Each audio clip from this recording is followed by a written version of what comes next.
বন্ধুরা, ফাল্গুনির রান্নাঘরে আপনাদের সবাইকে স্বাগত জানাই। আবারও চলে এলাম আপনাদের কাছে অন্য এক রেসিপি নিয়ে। আজকে আমি এক অন্য ধরনের চিকেন কষা বানাচ্ছি। কিভাবে বানাই প্রথম থেকে শেষ অবধি পুরো ভিডিওটা দেখতে থাকুন আর আমার সাথে থাকুন। চলুন রান্নার কাছে যাই।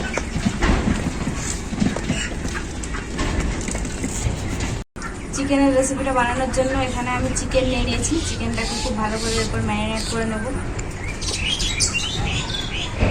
এখানে আমি 2 রকমের পেঁয়াজ কাটা নিয়েছি।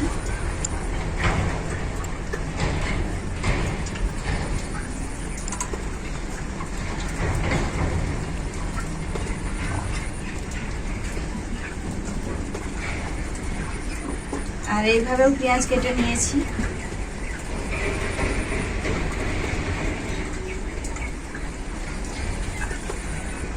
একটা গোটা রসুন নিয়েছি, টমেটো কুচি,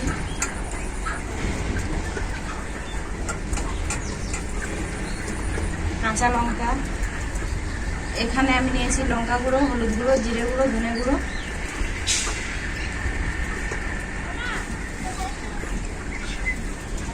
সরষের তেল,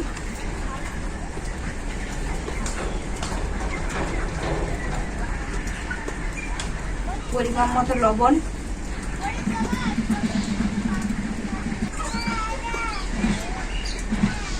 থেতো করা রসুন,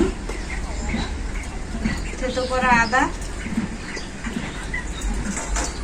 সবকিছু আমি খুব ভালো করে মাখিয়ে নেব।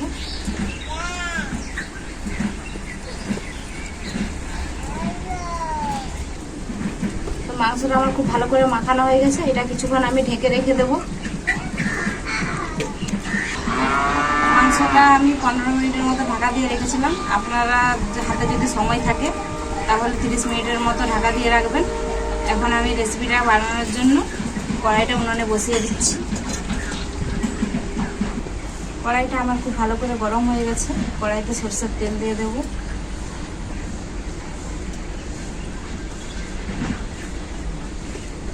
তেলটা আমার খুব ভালো করে গরম হয়ে গেছে।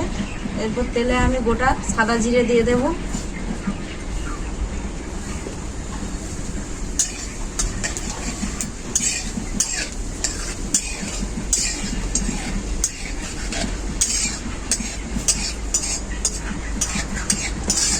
সাদা জিরেটাকে আমি খুব ভালো করে ভেজে নিয়েছি। ঢেকে রাখা মাংসটা দিয়ে দেব।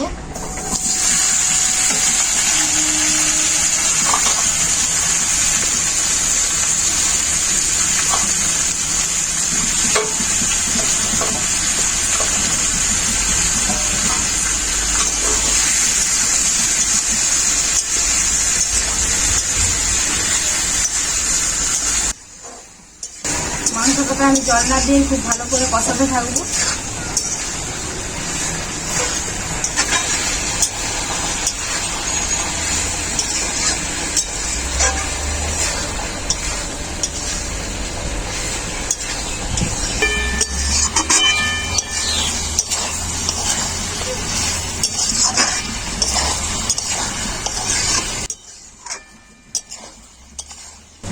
অনেক রকম ভাবে তো মাংসের কষা খেয়েছো, এইরকম ভাবে একবার আজকে মাংসের কষাটা খেয়ে দেখবে কেমন লাগে। খুব সুন্দর সেন্ট উঠছে। বলো, আমি ফার্স্ট টাইম এরকম মাংস রান্না দেখেছি। কত সুন্দর দেখতে লাগে রংটা। ও মাংসটা কষাতে কষাতে কালারটা একটু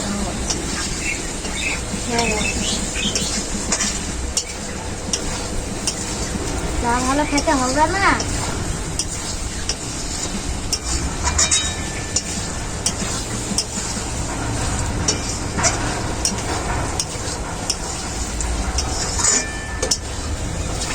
মাংসটা আমি জল না দিয়ে খুব ভালো করে কষিয়ে নিয়েছি। মাংসটা আমার পুরোপুরিভাবে রেডি। এরপর গরম মশলা দিয়ে নামিয়ে নেব। Thank you.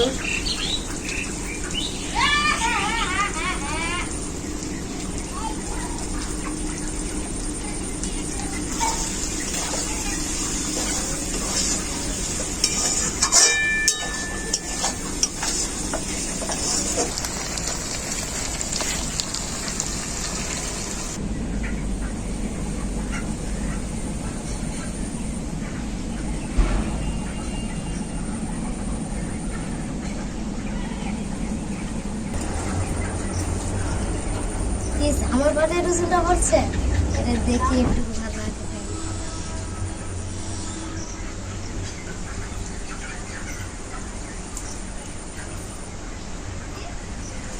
আমি এই কাঁচা লঙ্কা আর টমেটোটা ভাতের সাথে মাখাবো।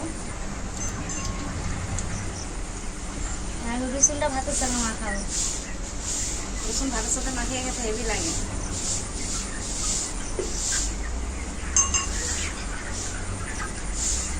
মামি, তোমার হাতে জাদু আছে, তুমি যেটাই রান্না অমনি।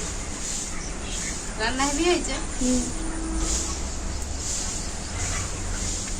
তোমার প্রত্যেকটা রান্নাই ভালো, খুব সুন্দর। সত্যি ইজ টু গুড। কত সুন্দর হয়েছে জানো, রসুনটার সঙ্গে ভাতে মাখে গেলি।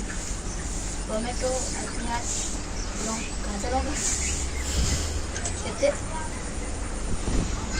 দেখুন মাংসটাও খুব সুন্দর সেদ্ধ হয়েছে, একদম মাংসটা যেন গলে গেছে। রসুনটা কত সুন্দর সিদ্ধ হয়ে গেছে। আমি ভাবছিলাম মানে সিদ্ধ হবে না, কত সুন্দর লাগে না ভাতের সঙ্গে মাখে খেতে। দেখো কত সুন্দর সাদা রঙ। এই মাংসের কষাটা রুটির সাথে আরো ভালো লাগবে, যদি রুমালি রুটি হয় আরো দারুণ সুন্দর লাগবে খেতে।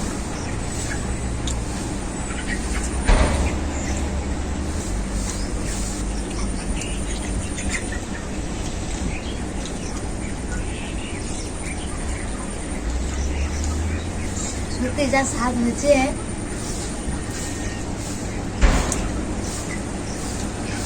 সত্যি অসাধারণ।